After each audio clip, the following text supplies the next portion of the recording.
जी, अस्सलाम वालेकुम। Welcome to Siya discussions. आज we are trying to talk economics again. इस मुल्क में इकोनॉमिक्स से बात नहीं होती। हम कोशिश करते हैं इकोनॉमिक्स से बात करने की, समझने की इकोनॉमिक्स होती क्या है। Economics not NFC, economics not taxation. इस मुल्क में बन गया इकोनॉमिक्स के टैक्स करो, टैक्स करो, टैक्स करो, फिर प्रोविंसेस से लड़ो कि किसको पैसे क्या मिलेंगे। ये किस किस्म की इकोनॉमी है, मुझे समझ नहीं आती। तो मेरे साथ आज अली सलमान साहब हैं।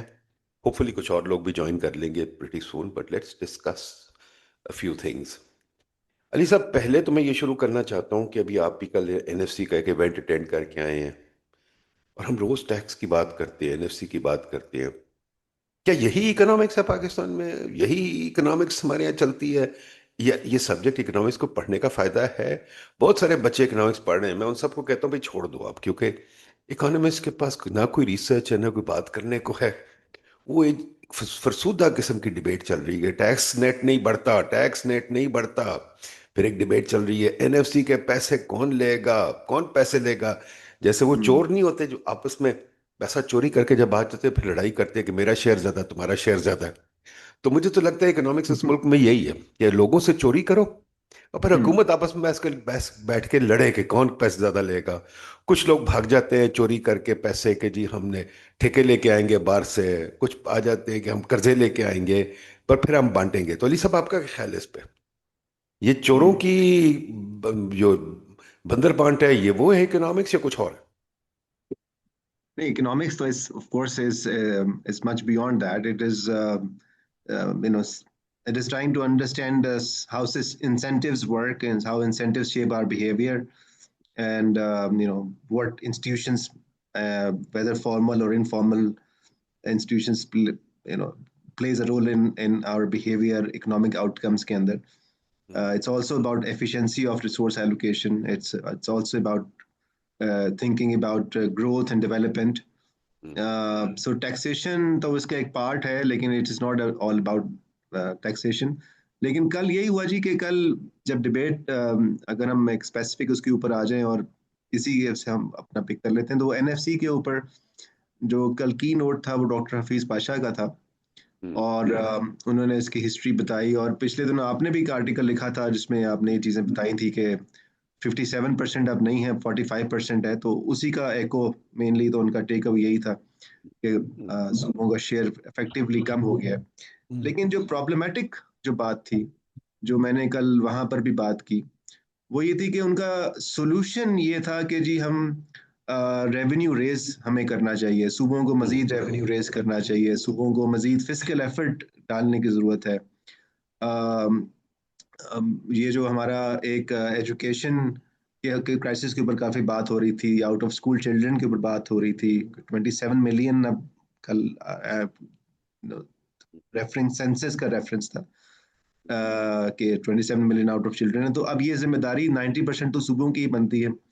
उसका जो जो जवाब था या सोल्यूशन था वो ये था कि हमें मजीद रेवेन्यू रेज करना चाहिए, which I did not agree with. और वहाँ पर फिर आई ट्राई टू से कि उस पर क्वालिटी ऑफ स्पेंडिंग है, उसमें आपने जो सिस्टम्स हैं वो किस तरह के बिल्ट इन कर लिए हैं, उनको कैसे बेहतर करने की ज़रूरत है। लेकिन मुझे ये लगा वहाँ पर जो स्पीकर्स थे कि वो इस चीज़ को थोड़ा सा एक डिफेंड करने की कोशिश कर रहे थे, इस पोजीशन को, बजाय कि एक ओपन डिस्कशन हो। आई थिंक वो ज़रा पॉलिटिकल रेट्रिक में बात ज़्यादा चली गई कि बात ये शुरू हो गई जी वफाक क्या कर रहा है, एनर्जी सेक्टर हमारा बिल्कुल उसका ख़राब हो गया, एसओईज ख़राब हो गई। तो ये बात नहीं हो रही थी कि एफिशिएंसी ऑफ स्पेंडिंग कैसे बेहतर हो सकती है, या हमें किन चीज़ों के ऊपर काम करना चाहिए, प्रायोरिटी ऑफ स्पेंडिंग हम्म। कैसे होनी चाहिए। So that was missing. लेकिन ये है कि देखिए, ये जो बात है कि सूबे अपना रेवेन्यू रेज करें, इसका मतलब क्या है?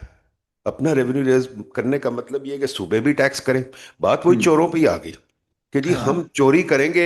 एक ही पब्लिक है जिसे चोरी करना है, हम्म, उससे चोरी करेंगे, सूबे भी चोरी करेंगे, वफाक भी चोरी करेगा, सब कुछ चोरी करेगा। मुझे तो ये बात कभी नहीं समझ आती है टैक्स नेट क्या होता है। दूसरी चीज के सूबे भी रेवेन्यू हम्म, एफर्ट करे, एफर्ट, एफर्ट का मतलब है चोरी करे। यार ये इकोनॉमिस्ट क्लैरिफाई कर सकती हैं बातें, मुझे क्लैरिफाई कर सकते हैं टैक्स नेट क्या होता है? और ये जो सूबे रेवेन्यू रेज करे, कल को लोकल गवर्नमेंट है वो भी रेवेन्यू रेज करे। तो ये जो बेचारी कौम जो फंसी हुई है, जो हम्म। जिसके अंदर से जूस निकालते हैं, वो चोरी नहीं है तो क्या? अली साहब इसको जरा एक्सप्लेन कर दे मुझे, मैं समझ जाऊं कि मुझे ये इकोनॉमिक्स नहीं समझ आ रही। नहीं जी, बेसिकली तो और जो हम, मेरा तो ये व्यू है ना कि all taxation hmm, is inherently bad and some taxation hmm, are worse than others. Hmm, लेकिन हम हम्म, चूंकि एक गवर्नमेंट हमें चलानी है, और एक गवर्नमेंट की सर्विसेज भी हमें चाहिए, हम्म, चाहे वो लॉ एंड ऑर्डर के लिए हो, डिफेंस के लिए हो, वो इंफ्रास्ट्रक्चर के लिए हो, उस तक तो हमें टैक्स चाहिए जी। वो तो हम्म। टैक्सेशन एक तरह से हमारी एक सोशल कंट्रीब्यूशन भी है, मगर taxation I think it's more नहीं, ऑफ पर अ यहाँ यहाँ जरा हम। थोड़ी सी बहस कर ले। मैं जरा थोड़ा जी, सा आई प्ले डेविल्स एडवोकेट। क्यों टैक्स चाहिए भाई? किस लिए चाहिए? कुछ देर आज सर्विसेज जो कि हम प्राइवेटली, और वो I will try to differentiate between public goods and private goods, जो हमारी बताइए, इकोनॉमिक्स थ्योरी कहता है। बताइए क्या तो पब्लिक देर गुड्स है, आर क्या प्राइवेट गुड्स। गुड्स है?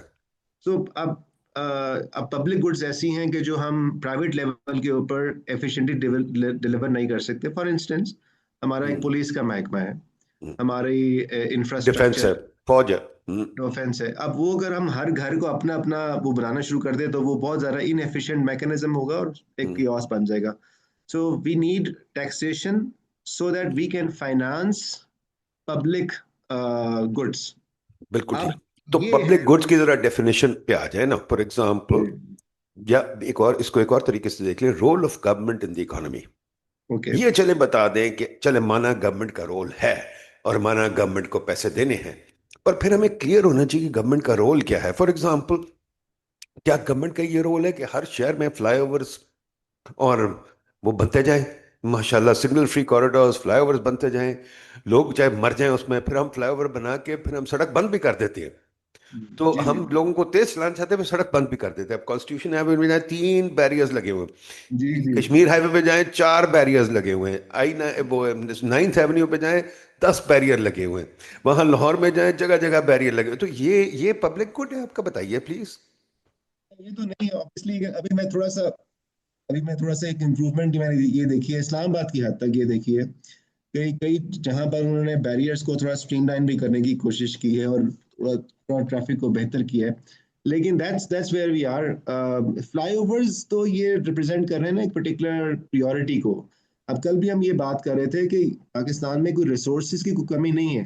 गवर्नमेंट ने अगर नए फ्लाईओवर्स करने हैं या और इंफ्रास्ट्रक्चर में करने हैं, तो वो तो उनको पैसे मिल जाते हैं। लेकिन अगर आपने सिस्टम्स को थोड़ा सा ठीक करना है, उसके लिए उनके पास रिसोर्सेज नहीं हम्म, है। हम्म। इट्स नॉट अ ये क्वेश्चन ऑफ बड़ी मनी। अच्छी बात है जी। देखिए अली खजर साहब भी आ गए हैं।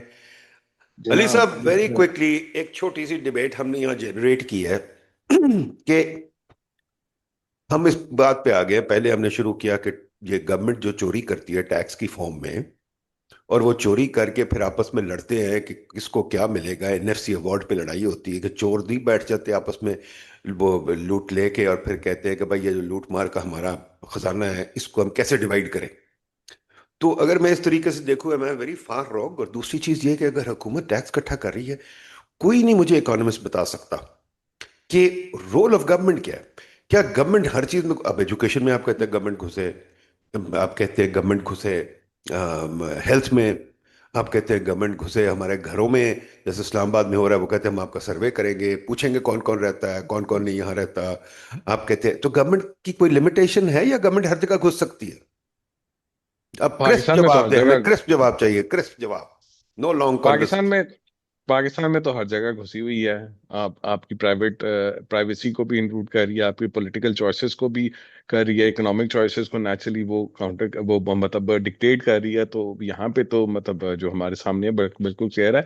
करना नहीं चाहिए मेरे ख्याल में। एजुकेशन में गवर्नमेंट को, हेल्थ में, इन्वायरमेंट में, ठीक है, पुलिसिंग में, इन चीज़ों के अंदर गवर्नमेंट की सर्विस डिलीवरी बहुत पुअर है और बहुत बेहतर होनी चाहिए। क्योंकि जब टैक्स पेयर देखता है तो जो उसका मिसट्रस्ट आता है वो इन चीज़ों से आता है। एक आम आदमी क्या देखता है, आप एज इकोनॉमिस्ट छोड़ दें, आप एज ए कॉमन मैन आप देखें आपके बच्चों की education, health, environment, roads, policing, ये सारी चीज़ें जो है ये आपकी नहीं है। और जब हम कहते हैं कि जी ये सब तो सूबों का है और हम तो फेडरल गवर्नमेंट की बात कर रहे हैं, तो वहाँ पे कहानी खत्म हो जाती है अनफॉर्चुनेटली। तो देखिए तो मुझे एक प्रॉब्लम बात ये है बताइए, आप लोग जो बात करते हैं ना मुझे बिल्कुल नहीं समझ आती। देखिए we are economist and we are talk like economist. आप कहते हैं कि हुकूमत जो है वो एजुकेशन भी दे, हेल्थ भी दे, मुझे माशाल्लाह नौकरी भी दे, मुझे सब कुछ दे। तो यार क्या आप लोग सोशलिस्ट हैं? क्या आप लोग नो कम्युनिस्ट हैं? तो नौक खुल नहीं के आए ना, खुल नौकरी के बात करेंगे ना, जो छुप के ना नौकरी की बात करें। मैंने बात नहीं, मैं नौकरी की बात नहीं की। तो मैंने चले। कहा हेल्थ दे, एजुकेशन दे, पुलिसिंग दे, एनवायरनमेंट को अच्छी दे, रोड इंफ्रास्ट्रक्चर दे, इस तरह की चीजें दे। मैंने आपको बिल्कुल नहीं कहा नौकरियां दे। ओके। ठीक है ना? तो रोड हाँ। इंफ्रास्ट्रक्चर में आप डालते हैं कि हर शहर में फ्लाईओवर देने चाहिए, हर शहर में जनाब अंडरपासेस होनी चाहिए, हर शहर में सिग्नल फ्री कॉर, गाड़ी हमारी 100 मील की रफ्तार से कम पे चले ना, और हम जितने मर्जी बंदे मार दें। क्यों अली सलमान साहब बताइए। इसमें कोई ये रोल तो ऑफ भाई गवर्नमेंट को स्पेसिफाई करें ना, जरा थोड़ा सा जोर डालें रोल ऑफ गवर्नमेंट। देखें जो मुझे याद है, जो मैंने जब फ्रीडमैन वगैरह पढ़ा था, आई रोट, मैंने इसमें 3-4 पेपर्स भी लिखे हुए रोल ऑफ गवर्नमेंट क्या है। मैं जो अपनी किताब में भी लुकिंग बैक में भी डाला था रोल ऑफ गवर्नमेंट क्या है। रोल ऑफ गवर्नमेंट मेरे नजरिए में ये है, हाँ सिक्योरिटी बिल्कुल जरूरी है, security. But then security means, what does it mean? It means that what John Locke wrote and what Jefferson translated into the Constitution, life, liberty and the pursuit of happiness। ये पहली चीज मेरी जिंदगी की, मेरी प्रॉपर्टी की मुझे security दे। ठीक है। और दूसरी चीज, और सिक्योरिटी कैसे आएगी? वो ये नहीं कि डंडे से आएगी, वो टाइटलिंग और तरीके से आएगी। तीसरी चीज जो है, pursuit of happiness, my ability to make my own life and may do what I want to do. If I want to do art, yes, if I want to do this, opportunity. वो health and education तो उसमें आता नहीं। Health and education तो हमने बाद में डाला है, 20th सेंचुरी में, ये ग्रेट डिप्रेशन के बाद and after the communist movement. अब आप लोग कह रहे हैं कि हेल्थ एंड एजुकेशन भी दे। अच्छा, एक और तरफ चले चले, जबकि हमें पता है कि हुकूमत ना अहल है, वो हेल्थ एंड एजुकेशन दे ही नहीं सकती। उसके पास सकत ही नहीं, उसके पास तरीका ही नहीं देने का। वो मुझे याद है इसका काम था आसिम ख्वाजा का, लीप्स का, जहां उसने शो किया था कि जी आपको क्या कहते हैं, public teachers are paid more than private teachers and yet the outcomes are worse. तो अब मैं सिर्फ आना चाहता हूँ कि जी ये जब नाअहल हुकूमत है, क्या हम इसको पहले रिफॉर्म करना चाहिए before we throw more more subjects on it और नॉट? और अगर रिफॉर्म ये करना है तो क्या करना है? आई थिंक एक जो इसमें रीसेंट तो नहीं, उस काम को भी अब 30-40 साल हो गए, जो अमर्त्य सेन का काम था, डेवलपमेंट एज फ्रीडम। हम्म। और उसमें भी उसने डेवलपमेंट के, ह्यूमन डेवलपमेंट को एक फ्रीडम के कॉन्टेक्स्ट में देखा था। हम्म। और आर्गुमेंट यही था ना कि अगर कैपेबिलिटीज में अगर हुकूमत इन्वेस्ट नहीं कर रही है, which is basic education, I am not saying higher education, so I think अगर हम बेसिक यूनिवर्सल स्कूल एजुकेशन की बात करें, तो वो तो मुझे लगता है कि एक कॉन्स्टिट्यूशन, एक अच्छी स्टेट की जिम्मेदारी है। अच्छा और चले, अली खजर साहब ये बताइए कि और स्कूल ये एजुकेशन, ये बड़ी अच्छी बात कर रहे हैं, हुकूमत ने बड़ा अच्छा निज़ाम बना दिया। मैंने अभी उस पर इवैल्यूएशन भी थोड़ी सी लिखी थी कि जी टेक्स्ट बुक बोर्ड बना दिया, नेशनल बुक फाउंडेशन बना दिया, बिकॉज हमें एजुकेशन चाहिए। 260 यूनिवर्सिटीज बनाई दी, बिकॉज हमें एजुकेशन चाहिए। उन्होंने पब्लिक स्कूल का पुलंदा बना दिया, हमें एजुकेशन चाहिए। ठीक है। माशाल्लाह हमारे पैसे टैक्स के लेके चोरी करके जाया करते उस पे। प्रोफेसरों ने यूनिवर्सिटी में अपने घर बना लिए, प्रोफेसरों ने गाड़ियां रख ली हैं, वाइस चांसलर्स माशाल्लाह महलों में रहते हैं। ठीक है। स्कूल प्रिंसिपल यशी कर रहे हैं। Yet if you want a decent education. University तो बंद हो रही है पाकिस्तान में, बाय द वे। वो तो अब सैलरीज ऐसे नहीं है हुकूमत। कल आई वाज नहीं, sitting with the former but vice एक second, let me come to the serious point. Yet, when you want an education, people have to send their kids to a private school at huge expense, and people have to send their kids to a private university, LUMS जाओ या LSE जाओ या ऐसी जगह। तो quite frankly हुकूमत तो fail हो गई, आप फिर कह रहे हो उसको और पैसे दें? देखें जी, ये तो गवर्नेंस फेलियर है। देखें आपका, मैं अगेन, यूनिवर्सिटी एक फर्क चीज है, एक बेसिक स्कूल एजुकेशन है। जैसे आपका कॉन्स्टिट्यूशनल ऑब्लिगेशन है गवर्नमेंट की कि आप 15 साल या 14 साल कोई इस तरह की उम्र है कि उस तक के बच्चे को तालीम देनी है। This is the responsibility of the government. वो उसमें फेल हो रही है। और अगर आपकी बात जो है कि पब्लिक स्कूल और प्राइवेट स्कूल के दरमियान बहुत फर्क है, और जो मतलब 500 रुपए से लेके 5 लाख तक के, मेटाफोरिकली कह रहा हूँ, प्राइवेट स्कूल पर मंथ फी वाले हैं, और हर बंदा अपनी सकत के हिसाब से उसमें घुर रहा है। तो ये है, this is a complete failure of the. But that doesn't mean that कि गवर्नमेंट को ये नहीं करना चाहिए। It's a failure. तो उसका गवर्नेंस का फेलियर है, क्योंकि वो एजुकेशन को भी ब्रिक एंड मॉर्टर में देखती है। वो तो आईटी भी पार्क, आईटी का क्या होता है जी, हमारे यहाँ तो आईटी भी पार्क बन जाते हैं। तो अब हुकूमत तो वो रेंट और वो जो करप्शन और ऑब्सेशन विद रियल स्टेट या कंस्ट्रक्शन, वो एक है problem. That's a governance issue, that's not an issue कि ये होना नहीं चाहिए। तो फिर आप वो ये जिस कह रहे तरीके हैं से कि हो रहा है। अगर गवर्नमेंट फेल कर रही है तो हम हम्म। उसको छोड़ दें, हम उसके ऊपर पैसे और फेंकें? हम कहें नहीं जैसे ये हम एनएफसी अवार्ड की जो डिस्कशन होती है उसमें कहते नहीं हैं भाई और पैसे दो, रेवेन्यू रेज हम करो और पैसे दो। देखिए, बताइए। एक बात ये तो है कि ये पाकिस्तान की GDP as a percentage of spending और द जीडीपी और द टैक्सेशन जो है, वो this is much less on education. भाई ये तो एक रिकॉर्डेड फैक्ट है वर्सेस मेनी अदर कंट्रीज। तो हम्म, ये रिकॉर्डेड फैक्ट है, तो इसका मतलब है कि पैसे भी कम फेंक रही है। बट दूसरा फैक्ट ये है कि जो पैसे फेंक रही है उसको ठीक तरह से इस्तेमाल नहीं हो रही। तो क्या हमें इसके मॉडल को रीडू करना है? क्या हमें रिविजिट करना है?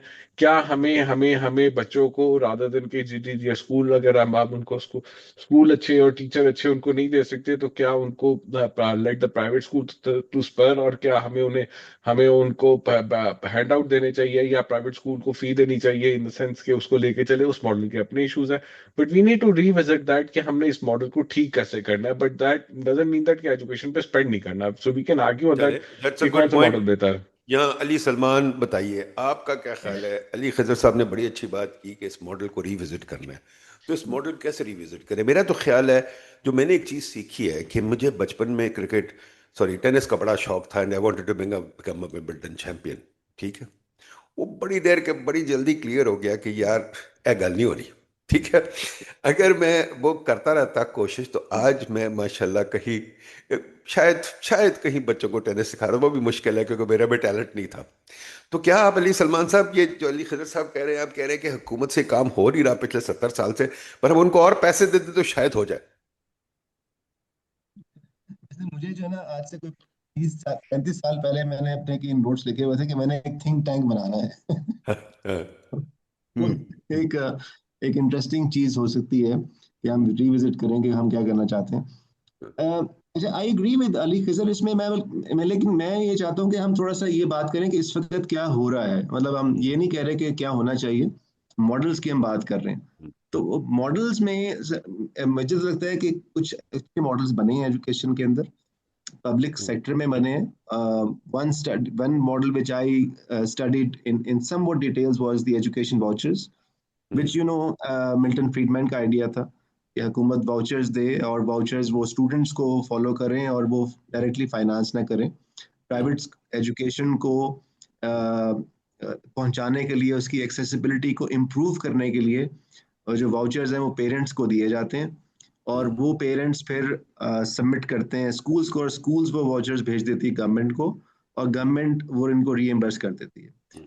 सो पंजाब में, सिंध में, खैबर पख्तूनख्वा में, अब जो लास्ट मैंने नंबर्स देखे थे, वो 30 से 40 लाख बच्चे इस एजुकेशन मॉडल के तहत पढ़ रहे हैं।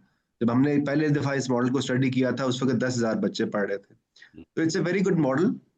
उसको हम एक्सपैंड कर सकते हैं। और अभी अब दूसरी बात हम ये देख रहे हैं कि अब इस स्कूल्स जो गवर्नमेंट ने बनाए हैं, जो अब नहीं चल रहे क्योंकि 90 आपकी वो टीचर्स यूनियन इतनी स्ट्रांग है और वो डिलीवर नहीं कर रहे, तो वो प्राइवेटाइज हो रहे हैं।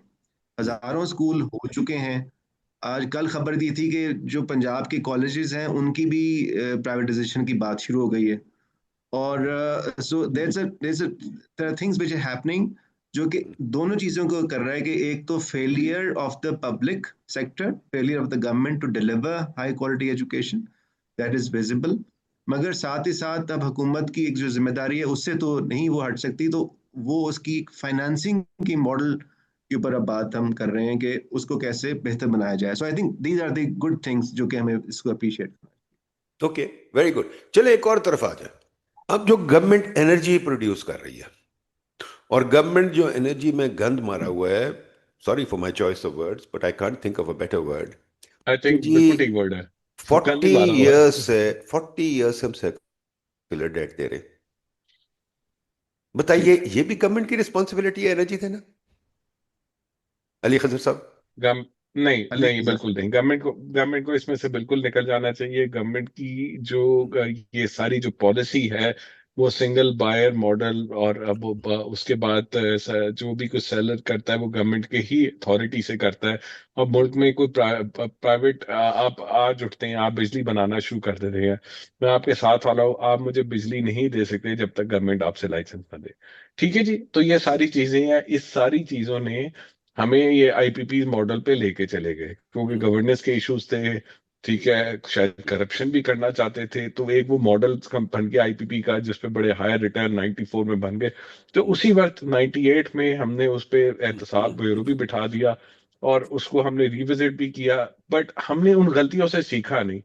हमने 2002 की पॉलिसी में भी उसी तरह की चीजें की, 2015 की पॉलिसी में भी उस तरह की चीजें की, और आगे भी शायद करते रहे उस तरह की चीजें। तो वो तो हमने कंप्लीट एक फेलियर मॉडल हो गया। फिर उसके अंदर गवर्नमेंट जो है वो बेचती है, पैटर्नाइज होती है। इसमें मुझे बताइए, सबसे ज्यादा पैटर्नाइजेशन जो एमएनए एमपीएस की क्या होती है? बिजली के ऊपर होती है। ठीक है जी, बिजली के कनेक्शंस पे होती है, बिजली के बिलों पे होती है, और सो एंड सो फोर्थ, बहुत ज्यादा उसके अंदर होती है, बहुत ज्यादा छोटी छोटी चोरियां भी होती है। तो नेचुरली गवर्नमेंट को इससे निकलना चाहिए, इसमें तो कोई नहीं है। The good thing is about कि ये चीज, जिस तरह टेलीकम्युनिकेशन सेक्टर डीरेगुलेट हो गया था आज से 30 साल पहले, अब इस वक्त जो जो आपका ये electricity energy sector, and particularly electricity sector जो है ना, ये भी डीरेगुलेट होने जा रहा है, दुनिया उस तरफ मूव कर रही है। अब रिन्यूएबल आप देखिए, जिस तरह से रिन्यूएबल की नहीं सॉरी, बढ़ते आप कह रहे हैं फिक्र। डीरेगुलेट होने जा रहा है। मेरा तो ख्याल है ये मैगी थैचर ने बरतानिया में एनर्जी सेक्टर प्राइवेटाइज कर दिया था 1970 में। ठीक है। और हम्म। उसके बाद ये क्या कहते हैं, अमेरिका में तो है ही डिसेंट्रलाइज्ड और प्राइवेटाइज्ड। पर हमने हम्म। जो राइट बनाया हुआ है, ये भी एक राइट बन गया था कि हर किसी को बिजली मिलनी चाहिए थी। मुझे याद है वर्ल्ड बैंक ने एक रूरल इलेक्ट्रिफिकेशन का प्रोग्राम भी बनाया हुआ था, और हमने उसकी वजह से ये गन डाल दी, और इकोनॉमिस्ट उसमें शामिल है कि राइट है भाई, राइट है, राइट है, हर चीज राइट बन जाता है। तो अली सलमान साहब फिर क्या करें? अगर हर चीज राइट है तो फिर सोशलिस्ट ही है ना। आप लोग मान जाएं यार, क्यों घबराते हैं, मान जाएं। एक इस पे बड़ी इंटरेस्टिंग स्टडी जो अगरचे हम इस पे रखते हैं we are all pro market, लेकिन अभी शाहिद महमूद की स्टडी जो अभी आई है ना पावर सेक्टर के ऊपर, उसके ऊपर उसने एक अच्छा इंटरेस्टिंग आर्ग्यूमेंट डेवलप किया है, हिस्टोरिकल एनालिसिस किया वापडा का और पोस्ट वापडा। और एक उसका फाइंडिंग ये है कि जो वापडा जो इसमें ज़्यादा है, it was not government as such, it was a separate agency finance through the government contracts. Right. तो वापडा का जो कॉस्ट बेनिफिट एनालिसिस था और जो आईपीपी का जो कॉस्ट बेनिफिट एनालिसिस है उसने किया, और वो ये बता रहे हैं कि एक्चुअली वो ज़्यादा एफिशिएंट था कॉस्ट बेनिफिट के पॉइंट ऑफ व्यू से, as oppose to IPP model जो कि हमें ज़्यादा नुकसान हो रहा है। सो ये एक इंटरेस्टिंग कंट्रोडिक्शन आई है कि भी जो स्टेट का मॉडल था या स्टेट के जरिए चीज़ें चल रही थी, और फिर मार्केट के जरिए प्राइवेट सेक्टर के जरिए आए, वो ज़्यादा प्रॉब्लमेटिक बन गई है। तो इसका मतलब है कि problem lies not may be at ideology but may be at the design level, कि how the IPP was designed. क्योंकि आईपीपी के अंदर सॉवरेन जो गारंटीज हैं वो दुनिया में कोई इतनी यूनिक चीज़ नहीं थी इसके बारे में जब 94 95 में आए। तो मलेशिया में भी ये मॉडल अडॉप्ट हुआ और वहां पर भी यही है, लेकिन एक कंपटीशन था और वो फिर एक इकोनॉमिक ग्रोथ पिकअप हो गई, तो कभी उनको ये सरप्लस वाला और ये फिक्स कैपेसिटी वाला मसला नहीं हुआ। लेकिन अब मलेशिया में कोई और बिजली हमें तो देखें, हमें तो मसला एनर्जी के हंगर में हमने जहाँ के एलएनजी कॉन्ट्रैक्ट्स भी बहुत सारे साइन कर दिए 15-20 साल के। है। मैं जब हाँ, मैं जब मैं मैं मैं इसमें जब अली एक अली की सेकंड मैं अली बता की दूं, अली बात। अली मैं आता हूँ। एक सेकंड, मैं जब ईसीसी में बैठता था कैबिनेट में, तो मैंने बड़ा रोका। मैंने कहा जी ये प्राइवेट सेक्टर को कॉन्ट्रैक्ट करने दो, आप क्यों कर रहे हो पब्लिक सेक्टर में? उन्होंने बड़ा शोर डाला, नहीं ये गवर्नमेंट गवर्नमेंट ही हो सकता है। अब 15-20 साल के आपने कॉन्ट्रैक्ट साइन कर दिए, और अब आप कहते हैं हम इस्तेमाल नहीं कर सकते, तो आप लॉस पे उनको इंटरनेशनल मार्केट पे बेच रहे हैं। अली खजर साहब बताइए, ये क्या, ये हमाकतें क्या है? जी, बिल्कुल वो अली सलमान साहब कह रहे हैं कि वो मॉडल इतना बुरा नहीं था। उसमें प्रॉब्लम ये जो हमारे यहाँ आई, कि हमारे यहाँ क्रॉनिक सरप्लसेस से, क्रॉनिक शॉर्टेजेस के साथ जो है ना एक्सपेंसिव सरप्लस, ये हमारी पिछले मतलब 80 से 1980 से ये अभी तक सिचुएशन यही चल रही है। हमारे पास ऐसे पीरियड रहे हैं जिसमें हमारी क्रॉनिक शॉर्टेजेस रही हैं। आप 86 से 94 के तक देख लें। फिर उसके बाद एक्सपेंसिव सरप्लस रहे हैं 94 ऑनवर्ड, 2006 से देख लें। फिर 2006 से हमारा 15 तक फिर अगेन क्रॉनिक जो है वो हमारी डेफिसिट रहे हैं। और फिर अब इस वक्त हम एक्सपेंसिव सरप्लस में चल रहे हैं। तो वो और दूसरा ये है कि दूसरा चूंकि हम पेमेंट भी ठीक नहीं कर सकते, तो रिस्क प्रीमियम हमारा बढ़ता रहा। जो हमारा रिस्क प्रीमियम कम होना चाहिए था वो बढ़ता रहा और कंपटीशन ही आया। तो सवाल ये है कि इसका अली सलमान ने जो एक अलूड किया कि जी कंपटीशन आना चाहिए, तो मेरे ख्याल में जो माइक्रो ग्रिडिंग के ऊपर जो रिन्यूएबल और ये सोलराइजेशन और बैटरी सोल्यूशन जो आते जा रहे हैं, ये अब आपको क्लियरली इस तरफ लेके जा रहे हैं कि अब आप जो है वो एक डीरेगुलेटेड सिस्टम के अंदर जाएंगे और माइक्रो ग्रिड हो जाएगी, और गवर्नमेंट उसमें आहिस्ता आहिस्ता रेलेवेंट हो जाएगी। मैं इसलिए इसको टेलीकॉम से इसकी मुसाहबत करता हूँ कि जिस तरह उसके अंदर एक एक एक रेवोल्यूशन आई थी, ये हमारे यहाँ रेवोल्यूशन आ रही है। और अगर आप देखें तो अभी बहुत सारे जो घरों के अंदर बहुत सारे वो आपकी ऑफिस के अंदर बहुत सारी फैक्ट्रीज के अंदर ऑलरेडी सोलर लग चुका है। और इस वक्त सोलर की डेफिनेट सिग्निफिकेंट कंट्रीब्यूशन हो चुकी है। उसका लोड फैक्टर जो है तकरीबन 20% है। बैटरी सोल्यूशन आने से उसका लोड फैक्टर जो है डबल ट्रिपल हो सकता है कि बैटरी जब सस्ती हो जाएगी। तो आपके ख्याल मेरे ख्याल में अगले कुछ सालों में मुल्क का गुड 30 to 40% एनर्जी कंजम्पशन तो सोलर पे चली जाएगी, और वो गवर्नमेंट से निकल जाएगी। तो फिर गवर्नमेंट को आगे आईपीवीज करने की जरूरत ही पड़ेगी और will force to do this. तो ये चीज है। मेरे ख्याल है नदीम तो चलेंगे, अली अली सलमान आपका इसमें क्या ख्याल है? इसमें तो मुझे कोई वो दो राय नहीं है कि सोलर जो है वो एक पॉजिटिव चेंज है हमारी एनर्जी उसके लिए, लैंडस्केप के लिए। लेकिन मुझे इसमें तो मुश्किल आ रही है ना, वो ये है कि आईपीपीज के साथ जो कॉन्ट्रैक्ट्स हुए हुए हैं उनका क्या फ्यूचर है। हमने 2 दफा उनके साथ रीनिगोशिएट करने की कोशिश कर ली है। एक 2021 में हुई, जो भी उनके साथ निगोशिएशंस हुई, सीक्रेट निगोशिएशंस। और हम्म। अभी पिछले एक साल में मजीद सीक्रेट निगोशिएशंस हुई हैं। हम्म। इसकी डिटेल्स उस तरह रिपोर्ट तो नहीं हुई। मगर एक एक मैसेज ये है कि ये फॉरेन इन्वेस्टर्स के लिए, या फॉरेन भी ना करें, डोमेस्टिक भी उसमें बहुत ज़्यादा है, उनके लिए ये एक बैड सिग्नलिंग हो गई है कि हुकूमत अपने कॉन्ट्रैक्ट्स को एक तरह से रेनिगेट कर रही है। बिल्कुल ठीक आपने बात कही जी। देखें, आप दोनों ने जो बातें की हैं बहुत अच्छी बातें की हैं। जो मुझे एक नजर आ रही है चीज कि ये हम कौन है? मैं तो हम में शामिल नहीं हूं। आप और मैं और बेचारे जो कंज्यूमर्स हैं हम लोग, हम तो वो हम है जिस पे लूट मार होती है और हुकूमत लेती है हमसे पैसे। और हुकूमत कहती है हम सीक्रेट निगोशिएशंस करेंगे और सीक्रेट ही काम करेंगे। हमें एलएनजी का नहीं पता चला, हमें रिकोडेक का नहीं पता चला, हमें बिजली का नहीं पता चला, आईपीपी का नहीं पता चला, वो सीक्रेट ही सब काम करती है। तो जो एक लफ्ज आ जाता है जो हम सब कह देते हैं फिर भूल जाते हैं, वो आ जाता है गवर्नेंस। कि गवर्नेंस का फेलियर है। एजुकेशन में आ जाता है गवर्नेंस का फेलियर है, वहां गवर्नेंस का। तो ये गवर्नेंस क्या होती है अली खजर साहब? ये गवर्नेंस क्या है? गवर्नेंस क्या है जी कि आप एक प्रॉपर प्लान करें उसको, हम्म। ठीक है जी, और हम्म। उसके बाद उसकी एक एग्जीक्यूशन करें। उस प्लानिंग के अंदर जो है आपकी प्लानिंग सही होनी चाहिए, उसकी मोटिवेशन जो है आपकी इकोनॉमिक और सोशल रिटर्न होने चाहिए, हम्म। और उसकी जो इम्प्लीमेंटेशन है उसके अंदर जो लीकेजेस मिनिमल होनी चाहिए। हम्म। हम्म। जब ये चीजें होंगी और फिर उसकी एक अकाउंटेबिलिटी हो जिस पे बाद में चेक कर सके कि उन पैरामीटर्स पे कर रही है, उसकी एफिकेसी क्या है, तो और फॉर फ्यूचर डिसीजन इस पे हो। दिस इज गवर्नेंस ही मेरे ख्याल में। बट इसमें यह है कि आईपीपीस के मॉडल में हम बड़ी क्लियरली देख चुके हैं it's a clear governance failure. और वो उसमें उसमें तो कहा जाता है कि पैसे भी बहुत दिए जाते हैं। और दूसरी बात जो आपने बताई रीनेगोशिएशन, वो सारी लोकल के साथ हुई है, फॉरेन के साथ नहीं। और अब आगे इसका सोल्यूशन कि वो जैसे अली पूछ रहे थे आगे क्या होगा, वो यही बात है कि अब इस वक्त जो है आईपीपी जिनकी बलून पेमेंट है वो 2015 के बाद आए हैं, उसमें आना शुरू हो गए थे। जैसे 2017 से आईपीपी आना शुरू हो गए थे, तो 2027 में जाके कुछ कुछ आईपीपीज होंगे जिनके जिनके आपके 10 साल पूरे हो जाएंगे और उनकी डेट रीपेमेंट खत्म हो जाएगी। तो उससे बड़ी सिग्निफिकेंट रिडक्शन हो जाएगी उनकी कैपेसिटी पेमेंट में। और करते करते जब हम 2032 33 तक आएंगे तो मोस्ट ऑफ दीज जो है वो खत्म हो चुके होंगे। तो उसके बाद आईपीपीज का प्रॉब्लम कम हो जाएगा। तो आईपीपीज का प्रॉब्लम आई थिंक जो जो कैपेसिटी पेमेंट का प्रॉब्लम है वो पीक कर चुका है, पीक से हम नीचे आ रहे हैं।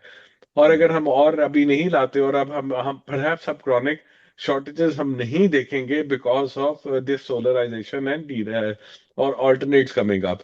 तो अब हम वो सरप्लस से डेफिसिट की तरफ जाएंगे, लेकिन वो अगर हम डेफिसिट में नहीं जाएंगे, जो कि जो जो जो कि मार्केट सोल्यूशन आ गए हैं, माइक्रोग्रेड सोल्यूशंस आ गए हैं, तो फिर अगली दफा हम उन आईपीपी के उस प्रेशर में आके फिर वो एक हम वो जो एक्सपेंसिव सरप्लस में भी नहीं जाएंगे।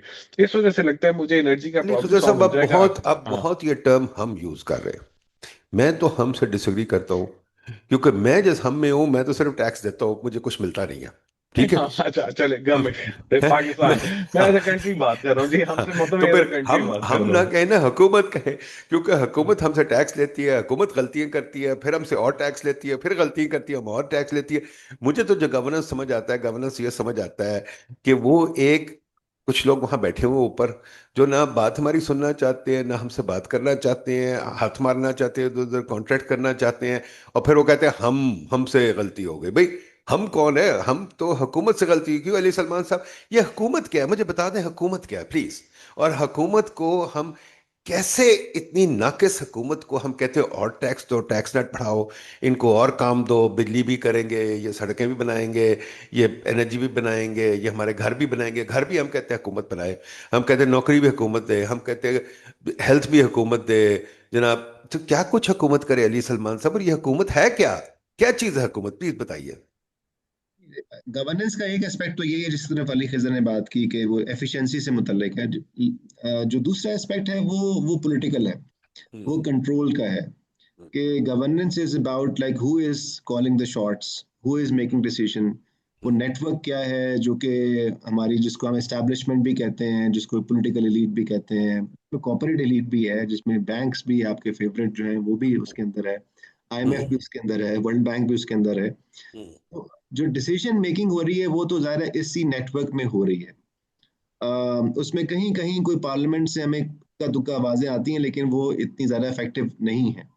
सो डिसीजन मेकिंग तो यही है जो जिसकी तरफ मैं और आप बात कर रहे हैं। लेकिन थोड़ा सा मैं अपनी जिम्मेदारी तो मैं ये लेता हूँ कि as an economist, as a think tank, इसके अंदर कितनी हमारी कंट्रीब्यूशन है, even as discourse level, not in decisions, decisions पे तो हम शामिल नहीं हैं, लेकिन even at a quality of discourse, उस पे भी मुझे लगता है कि बहुत तभी काम करने की जरूरत है, जो कि इस इस डिस्कोर्स को इम्प्रूव कर सकें, जो आप इस वक्त कर भी रहे हैं।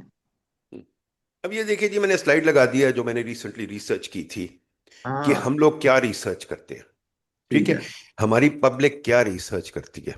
हमारे ठीक। असातिज़ा, हमारे माशाल्लाह, आप कहते हैं हमारे बड़े पेपर्स हो गए हैं, पता नहीं कितने हजार पेपर्स हम छापते हैं रोज।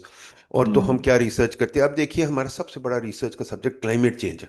वाह। सबसे इंपॉर्टेंट चीज हमारे मुल्क में क्लाइमेट चेंज है। उसके बाद जेंडर है। ठीक है। उसके बाद पॉवर्टी है। ठीक ठीक। है। वेरी और इंटरेस्टिंग। आप देखिए, गवर्नेंस जो है, गवर्नेंस पे को बहुत कम काम है। थोड़ा बहुत है, पर वो भी बड़ा लूजली जब उसको देखें तो वो हम्म। गवर्नेंस सिर्फ ये कि इंटरनेशनल इंडिकेटर्स पे बात कर देते हैं। जो हम्म। गवर्नेंस टर्म है, मुझे समझ नहीं आती उस पर कौन बात कर रहा है, क्या देख रहे हैं। जो मैं करता हूँ टर्म यूज, एचआरएम गवर्नमेंट में वो है ही नहीं। हमें पता ही नहीं कि गवर्नमेंट में क्या। फॉर एग्जांपल बताइए, हमसे टैक्स लेते हैं और फिर उनको गाड़ियां और घर दे देते हैं, जिसके खिलाफ आपको पता है मैं बहुत हूँ, बहुत लिखता हूँ। ये गाड़ी घर का क्या निज़ाम है? अब बताइए अली खजर साहब, इकोनॉमिक लिटरेचर में मैंने देखा है कि 3-4 नोबेल प्राइजेस मिले हैं इंसेंटिव थियरी को, शायद ज्यादा ही मिले होंगे। स्टिग्लिट्स भी है, हॉर्मस्ट्रॉम भी है, बहुत सारे लोग हैं। वो कहते हैं इंसेंटिव्स ठीक होने चाहिए। क्या ये घर गाड़ी का इंसेंटिव अच्छा है? ये देखिए जी, ये तो प्राइवेट सेक्टर ने प्रूव कर दिया है कि ये इंसेंटिव अच्छा नहीं है। प्राइवेट सेक्टर जो है आज से 40-50 साल पहले इसी मॉडल में था, अब वो इस मॉडल से बिल्कुल मूव करके वो एक टोटल कॉम्पोजिशन के ऊपर मूव हो गया है कि भाई अगर नदीम बीएमडब्ल्यू चलाना चाहते हैं, अली सलमान ऑल्टो चलाना चाहते हैं, हम तो दोनों को हम करोला क्यों दें। ठीक है जी, जो उनकी चॉइस है वो अपने पैसे उनको दे दे, उसमें से जो करना है वो कर ले। पाकिस्तान हम्म। में भी देखें तो जब ये प्राइवेटाइजेशन हुई थी बैंक्स की, तो एचबीएल वगैरह में उनके इतने उनके ठीक ठाक किस्म के लॉसेस सिर्फ इस चीज से खत्म हो गए थे, तो उन्होंने ये मोनेटाइजेशन कर दी थी और उन्होंने ड्राइवर वगैरह इन चीजों को खत्म कर दिया था। तो मेरे ख्याल में तो ये बड़ा जरूरी है। आज हम्म। आप चले जाएं, आप किसी प्राइवेट कंपनी के सीईओ में चले जाएं, तो वहां पे उसका एक सेक्रेटरी बैठा होगा, वो सारे काम कर रहा होगा, एक बंदा बैठा होगा, कई जगह एक बंदा भी नहीं है।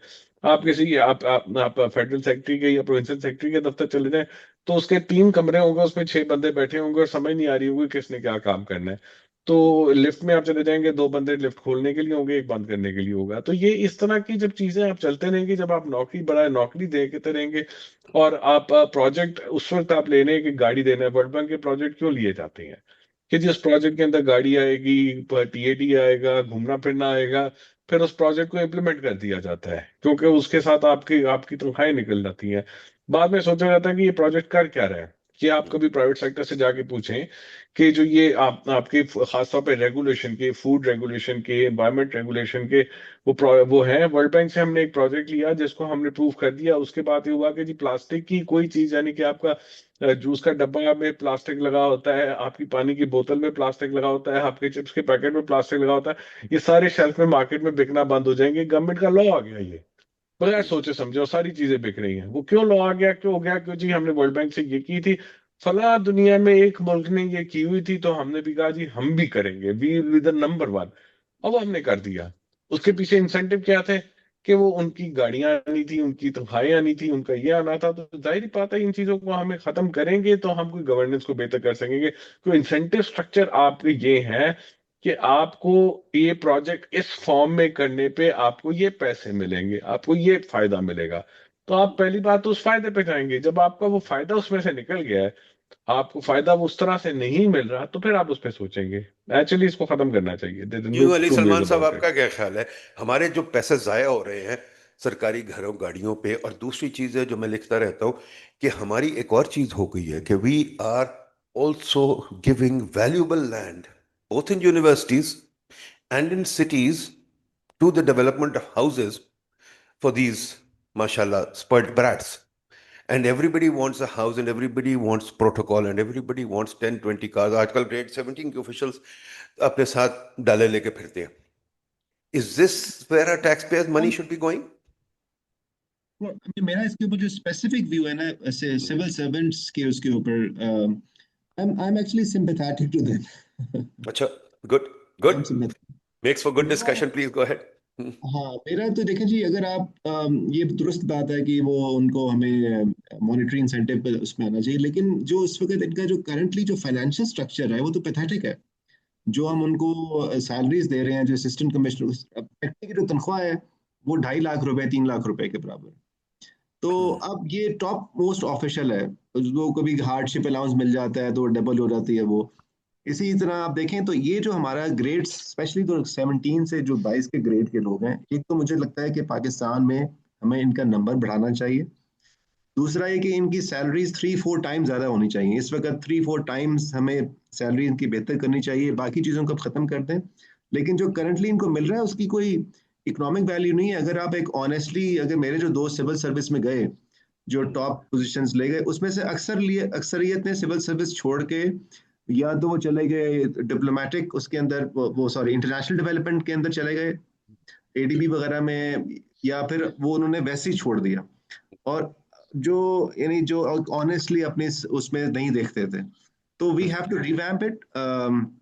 हमें नहीं, फैट है उसको कम करने की जरूरत है I think, but we need better strong well paid, very well paid civil service है to run the machinery, otherwise तो हम नहीं कुछ कर सकेंगे इसमें। नहीं, बिल्कुल ठीक कह रहे हैं, अग्रीड, वेल पेड होनी चाहिए 100%। बट वेल पेड जो हर्मस्ट्रॉम स्टिग्लिट्स वगैरह जो रिसर्च कहती है वो ये होनी चाहिए कि your payment should be linked to your performance and not linked to your political patronage. अब तो ये है ना कि ये जो पर्क्स हैं ये तो पॉलिटिकल पेट्रनेज पे डिपेंड करते हैं कि जिसको जो अच्छा बंदा है उसको आप अच्छा घर दे दें और उसको वो दे दें, जो कि आपके खिलाफ है उसको आप अलहदा कर दें, तो एक चीज़ है। पर चलें, ये हो गया। मुझे एक और बात बताइए, एक और तरफ अगर हम चलें कि ये हमारा सबसे फंडामेंटल रिफॉर्म क्या है जो आप सोचिए, if we want to make this economy work. What I ask most people, most economist, and I think this is where you guys should weigh in. IMF का प्रोग्राम अभी आपने देखा है, अभी आया है, मैं आपको वो भी लगा देता हूँ यहाँ मेरे पास कहीं पड़ा है वो आईएमएफ का प्रोग्राम भी, ठीक है। आईएमएफ का प्रोग्राम अगर मैं देखूं तो अभी हुआ है, उसमें जो कंडीशंस आई हैं मैं अभी लगा देता हूँ आपके लिए। वो कंडीशंस जो हैं उसमें अगर आप देखें ये चीज़ें आई हैं, ठीक है।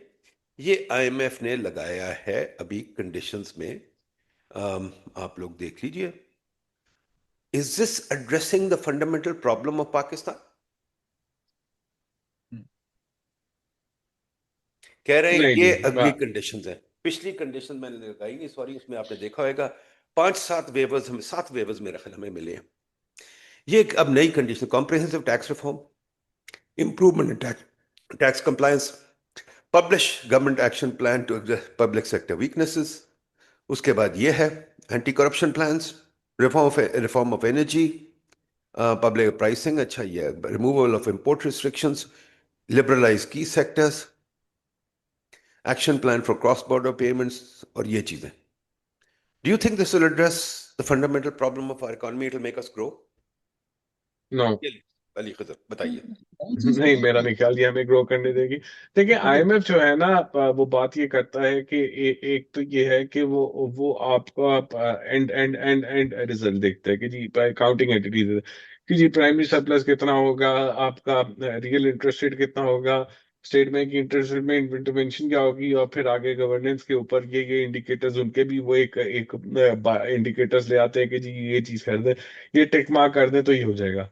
अब सारा फोकस होता है कि उस चीज को टिक मार्क कैसे किया जाए, उस एंड एंड गोल को हम रीच कैसे किया जाए।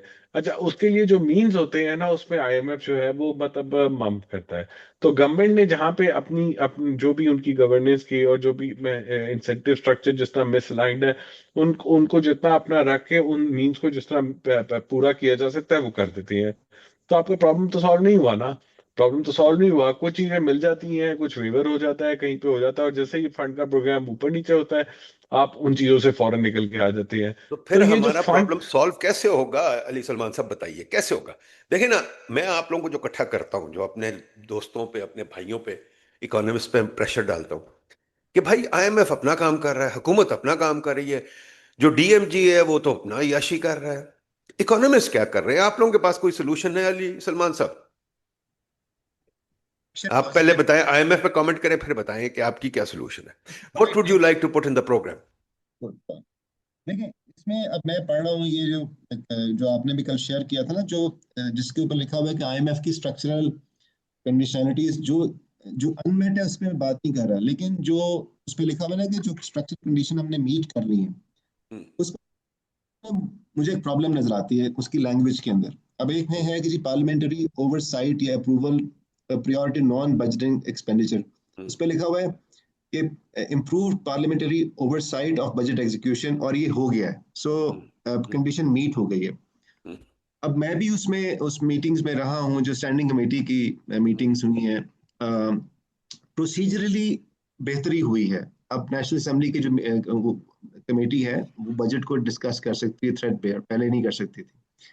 लेकिन किस हद तक ये इफेक्टिव है, I have not seen that. यानी कि हुकूमत बजट से एक दिन पहले वो लेके आई बजट डॉक्यूमेंट, उसके बाद एक डिस्कशन हुई, और उसके बाद मोर और लेस वही चीजें अप्रूव हो गई जो कि शुरू में आई थी।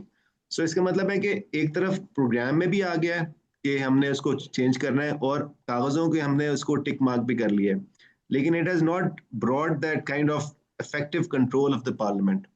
सो मुझे लगता है कि the way the language is written of the program, it makes sure that while on one hand we are able to say that program की कंडीशंस मीट कर रही हैं, और दूसरा हमारा स्टेटस को भी चल रहा है।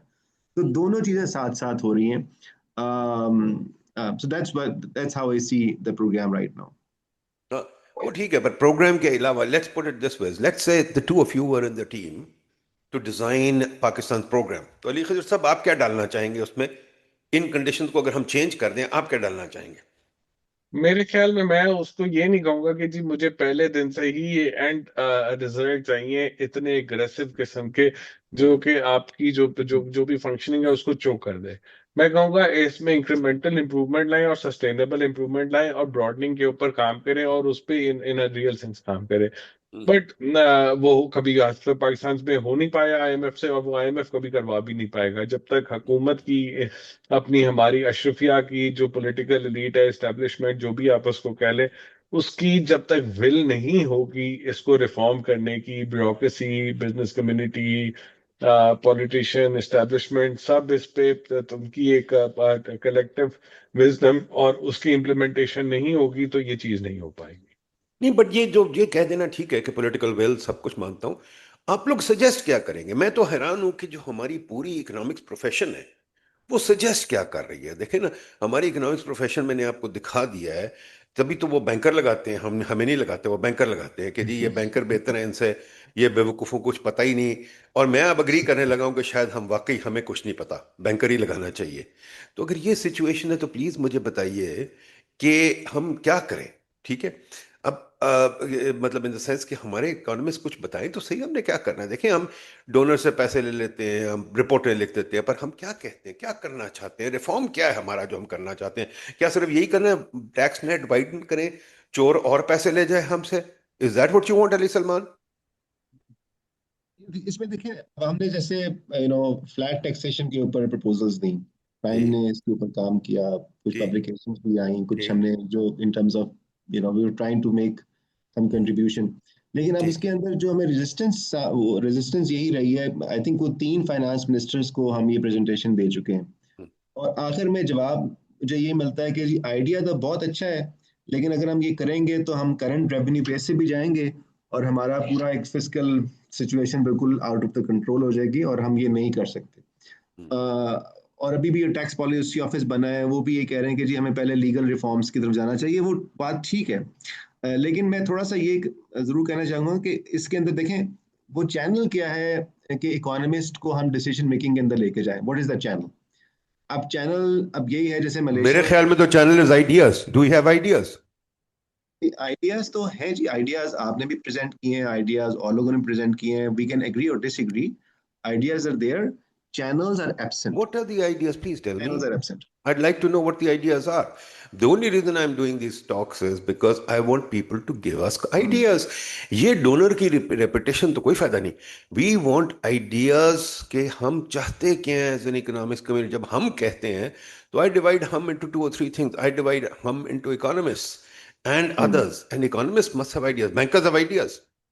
They have ideas. वो कहते हैं जी हमने तो माशाल्लाह दुनिया कॉन्कर कर दी है बैंक्स बना के, और बैंक्स को माशाल्लाह पैसे दें और बैंक से यशी करेंगे। हमारे पास क्या आइडियाज? बैंकर्स के पास भी कोई इस तरह आइडियाज तो नहीं है, वो तो सिर्फ फिस्कल मैनेजमेंट के लिए गवर्नमेंट उनको एंगेज कर दी। ये फिस्कल भी नहीं, sorry, let me recorrect, relationship management, relationship पैसे कैसे मैनेजमेंट, लेने हैं, हाँ ये बैंकर ये करता है। हाँ फिजिकल भी बहुत बड़ा वर्ड है। तो it's more of the debt management, cash flow management, यही उनको आता है, और वो प्रॉब्ली इसको यही एंगेज करते हैं। इसमें जो मुझे लगता है ना कि देखिए आइडियाज भी जनरेट होते हैं जब एक चैनल नजर आ रहा हो। जैसे मैं मलेशिया की बात करने लगा था कि वहां पर एक कैबिनेट तो है ही है, लेकिन एक कैबिनेट के अलावा एक बॉडी है जो कि जिसको एक बॉडी ऑफ इकोनॉमिस्ट कह लें आप, इसको कहते हैं इकोनॉमिक एडवाइजरी, इकोनॉमिक एक्शन का। उसमें इकोनॉमिस्ट हैं, वो, और उनका जो बाकायदा रिसर्च एनालिसिस के जरिए वो कैबिनेट को, प्राइम मिनिस्टर को फीड कर रहे होते हैं, और उसकी एक पीछे एक सेक्रेटेरिएट भी है। गवर्नमेंट ने सपोर्ट किया, लेकिन वो काफी हद तक आज़ादी से अपना काम करते हैं, और वो लोगों से भी इनपुट लेते हैं, और वो फिर इनपुट पब्लिश भी हो जाता है, और वो इनपुट पॉलिटिशियन को भी चला जाता है। तो this channel is not there, so once we have the channel, तो उस Yeah, but चैनल के साथ कुछ what you are चीजें saying, हो what you are saying is, first I want to be invited to the table, then maybe I can contribute. Whereas in history, when I go back in history, जिस university में, university of Chicago, उन्होंने जाएगी। दुनिया बदल दी है without being in the government. कोई बंदा government में नहीं गया, मिल्टन फ्रीडमैन गवर्नमेंट में नहीं गया, कोई गवर्नमेंट में नहीं गया बंदा, बेकर नहीं गवर्नमेंट में गया, लूकस नहीं गवर्नमेंट, उन्होंने गवर्नमेंट बदल दी, आइडियाज बदल दिए। इसी तरह पीछे चले जाएं, अगर जॉन स्टुअर्ट मिल ने और मैल्थस वगैरह ने जो चीज़ें लिखी, उन्होंने बदल दी दुनिया। ठीक है। इसी तरह उसके बाद चले जाएं वो ये जो जो मेरा दूसरा स्कूल है जिसके फाउंडर्स थे सिडनी एंड बीएटरेस वेब, उन्होंने ट्रेड यूनियन मूवमेंट के थ्रू वेलफेयर स्टेट ले आए। तो आई थिंक मैं तो ये देखता हूँ ideas matter, and where we are economics profession fails is we have no ideas. हम ये कॉन्फ्रेंसेस करा देते हैं सरीना में, मैरियट में, बगैर आइडियाज के, सिर्फ सेरेमनी, मिनिस्टर को बुला लो, फलाने को बुला लो, फलाने को बुला लो, जो कोई आइडिया वाला बंदा उसको ना बुलाओ, उसको छोड़ दो। ठीक है। और आइडियाज पे डिबेट नहीं करना। वो यार वो उसका आइडिया, अली सलमान का आइडिया, मैं उस पर क्यों बात करूं? वो यार अली सलमान को ना इंक्लूड करो, यार उसको ना इंक्लूड करो। ठीक है। तो मैं तो आपसे सिर्फ ये पूछता हूं, और आइडियाज कब बनते हैं? जब आप इंगेज करें आइडियाज से। हम तो इंगेज भी नहीं करते आइडियाज से। हम कहते हैं यार वो अली सलमान का थीसिस है या अली खिजर का थीसिस, यार चुप कर जाओ, चुप कर जाओ, उससे बात ही ना करो। ठीक है ना? तो अली खिजर साहब मुझे ये बताइए, where are the ideas, please tell me. इस तरह करें, चल let's talk about it. What is the thesis of, let's say, जैसे मिल्टन फ्रीडमैन का थीसिस, पाकिस्तान में कोई थीसिस है ऐसा? जैसे केन्स का थीसिस है, चले पाकिस्तान के कॉन्टेक्स्ट में कोई थीसिस है And why don't we have these theses? What is wrong with us profession कि हमारे पास कोई thesis नहीं? Why should the government look to us अगर हमारे पास thesis ही कोई नहीं? अली खजर साहब। आप ही के मैंने सिर्फ थीसिस देखे हैं, आप ही के बातें देखी हैं कि जो आप जो ग्रोथ मॉडल लेके आए थे कि जिस तरह टैक्स को करना है, या अली सलमान थोड़ा बहुत ये फ्लैट टैक्स पे काफी सालों से कह रहे हैं, बट उसको लोग उसको नॉन सीरियस ले जाते हैं। अली सलमान के साथ केस में चूंकि वो इतना वो पुश नहीं करते, उस तरह नहीं करते, तो वो सुन लेते हैं। आप जिस तरह पुश करते हैं और अब लोगों को जाके उनके कॉर्ड्स को छेड़ते हैं, तो फिर लोग आपको नहीं बुलाते। That is what happening. मतलब आपको कोई किसी कॉन्फ्रेंस से नहीं बुलाता। मैंने कई दफा, कुछ लोग मेरे से पूछते हैं, मैंने आपका नाम अगर दिया भी है विदाउट टेकिंग एनी नेम, वो कहते हैं यार वो he is all over the place, वो पॉलिटिकली करेक्ट नहीं है, वो ये नहीं है, वो ये नहीं है। तो वो बाइट है कि जब आप आइडियाज देंगे, जब आप इनोवेशन की बात करेंगे, जब आप क्रिएटिव डिस्ट्रक्शन की बात करेंगे, तो उसमें पॉलिटिकल इनकरेक्टनेस तो एम्बेडेड है। तो जब तक आप एक उस डोमेन से नहीं निकलेंगे, जब आप उस पॉलिटिकल करेक्टनेस, चाहे वो वर्ल्ड बैंक आईएमएफ की पॉलिटिकल करेक्टनेस हो जिसमें ये आपके सारे इकोनॉमिस्ट आ जाते हैं, एजाज नबी एंड ऑल दैट, या आपकी जो पॉलिटिकल एलीट मिलिट्री एस्टेब्लिशमेंट की जो करेक्टनेस हो जिसके अंदर ये आपकी सारी लोग आ जाते हैं, तो अगर उससे हम बाहर नहीं निकलेंगे तो कभी नहीं बात कर सकेंगे।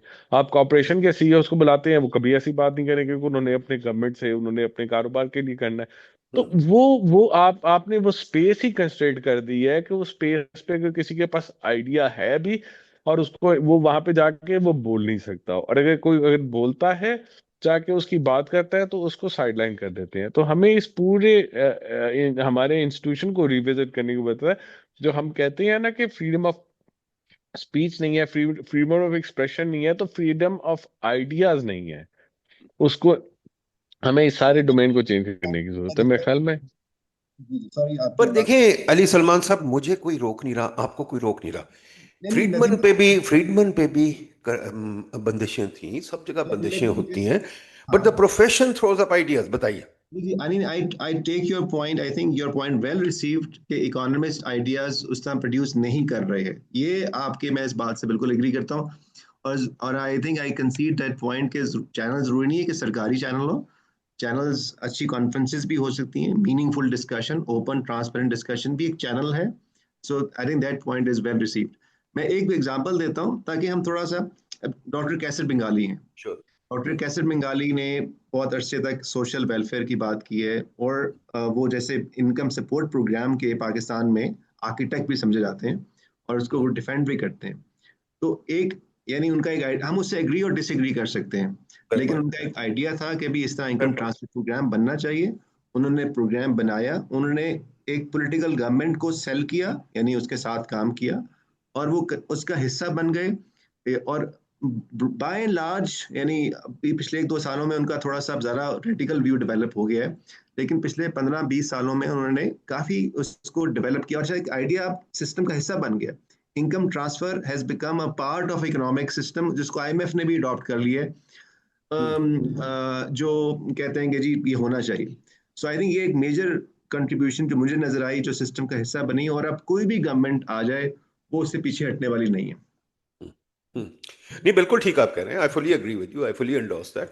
बिल्कुल ठीक आप कह रहे हैं कि Qaiser has played that role.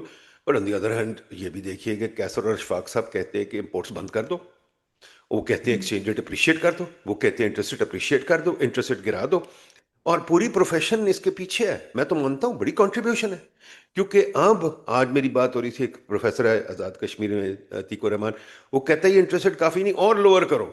ठीक है, और उसके साथ भी एक पॉडकास्ट मैंने किया, वो आ जाएगा आपके पास। मैं तो हर किसी के साथ कर रहा हूँ ताकि डिबेट तो चलाएं।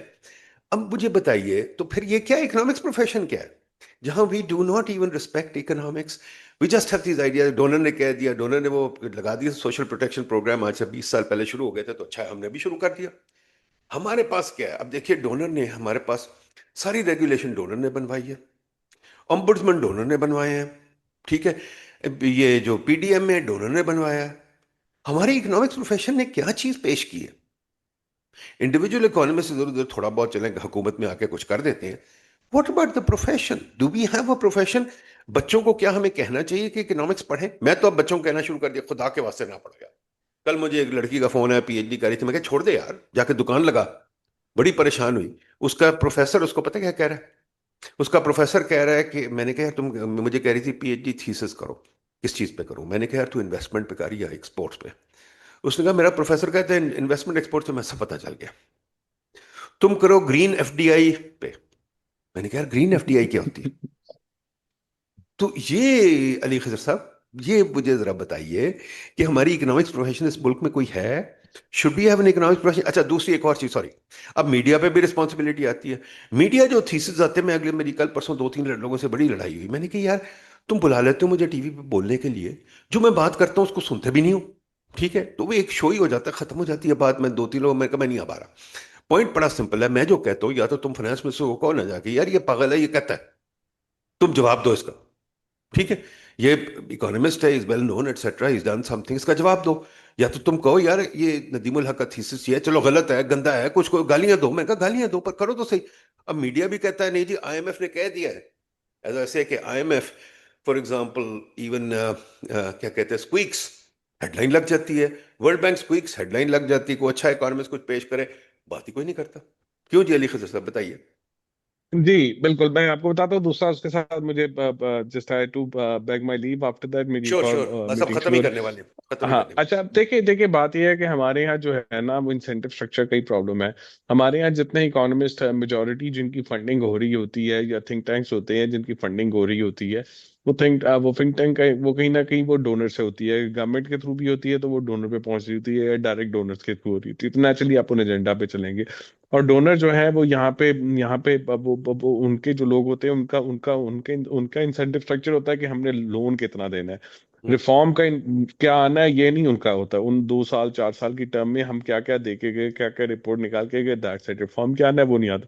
तो पूरा इंसेंटिव स्ट्रक्चर ही मिसलाइंड है ना जी। प्राइवेट सेक्टर लेड नहीं है, यूनिवर्सिटी लेड्स नहीं है, प्राइवेट वो डोनर लेड नहीं है। तो वो जब तक हम उसको ठीक नहीं करेंगे तो नहीं होगा। और टीवी जो है वो तो आप उसको छोड़िए, उसकी उसकी तो वो तो छोटी सी बात होती है। वो कल की खबर से आगे चलता नहीं, वो 3 महीने से आगे सोचता नहीं। तो 3 महीने से आगे सोचता नहीं तो आईएमएफ का रिव्यू हो गया, टिक मार्क नहीं हुआ, क्या मसला है, कैसे होगा, टिक मार्क।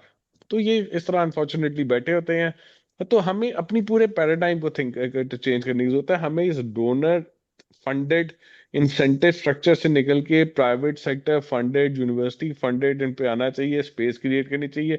वो आइडिया जो जो यहाँ के लोग यहाँ की सिचुएशन को समझते हुए बाहर के एक्सपीरियंसेस से लेके आए और उसको लेके चलें और उसकी ओनरशिप लें। वो मेरा ख्याल है वो पूरी जो एक आपकी अलाइनमेंट वेरी है ना, वो गुड पॉइंट, आउट है।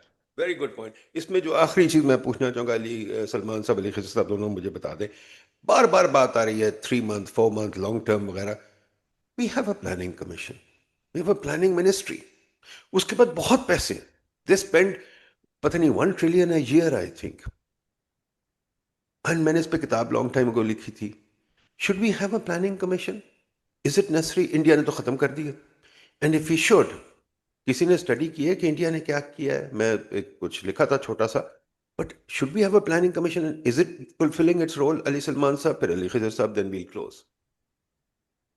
So, सॉरी, इसके साथ एक और भी चीज डाल दें, उसका इंटरफेस विद इकोनॉमिक्स प्रोफेशन क्या है प्लानिंग कमीशन का? इज इट टोटली क्या कहते हैं absorbed of the economics profession, और इज इट देखिए, काइंड ऑफ अगर एम्बेडेड इन द इकोनॉमिक्स अगर हम प्रोफेशन? इसको एक एज अ गवर्नमेंट का एक एम्बेडेड थिंक टैंक के तौर पर लेते हैं तो आई वुड वेलकम। अब उसमें 200 से ज्यादा इकोनॉमिस्ट हैं, काम कर रहे हैं वो। और वो उसमें वो इफ नॉट रॉन्ग, उसमें ट्रांसफर पोस्टिंग भी नहीं होती, यानी इकोनॉमिस्ट ग्रुप है जो काम कर रहे हैं। और जैसे भी उनकी हम उनकी यूटिलाइजेशन उस तरह नहीं है, क्योंकि गालिबन उनकी एक उसके ऊपर एक पॉलिटिकल डायरेक्शन लग जाती है। अगर आप उनको एक इकोनॉमिक थिंक टैंक की तरह लें और उसमें आप और लोग लेके आए, तो गवर्नमेंट की अपनी डायरेक्शन सेटिंग के लिए, इकोनॉमिक कैलकुलेशंस के लिए या एनालिसिस के लिए वो एक अच्छी एजेंसी है। लेकिन अगर आप उनको एक डेवलपमेंट सेक्टर, जो प्रोजेक्ट क्लियरिंग हाउस बनाएंगे, वो अब गालिबन उसकी जरूरत नहीं रही है। वो इंडिया में भी यही मेजर ट्रांसफॉर्मेशन हुई है कि थिंक टैंक है अभी भी as a planning commission, NITI Aayog गालिबन उसका नाम है। और लेकिन वो डेवलपमेंट सेक्टर, यानी कि उसका जो PC1 वाला रोल है वो खत्म हो गया है। सो ये मेजर ट्रांसफॉर्मेशन है, मगर हम अभी उसके लिए तैयार नहीं अली खिजर साहब, लास्ट वर्ड टू यू। हैं। Yeah, I totally agree with Ali Salman के बिल्कुल हमें एक मोरलेस डायरेक्शन होनी चाहिए, एक थिंक टैंक होना चाहिए जो आके फिजिकल पॉलिसी के अंदर, इंडस्ट्रियल पॉलिसीज के अंदर अपनी इनपुट दो, बट वो प्रोजेक्ट के ऊपर नहीं होना चाहिए और इसकी कोई यूटिलाइजेशन नहीं है। पाकिस्तान में तो हमने देख ही लिया, it's a total waste of resources, तो we need to move away from it. Thank you very much, folks. If you don't have any last words, I'll just simply say this has been a wonderful discussion. I think the two of you have spoken very openly and very bluntly. And that's what we need. We need economists to have these conversations. That's the reason for this podcast. कि हम मेरी कोशिश ये है कि सब economists आपस में बातें करें. We ask ourselves tough questions. We answer tough questions.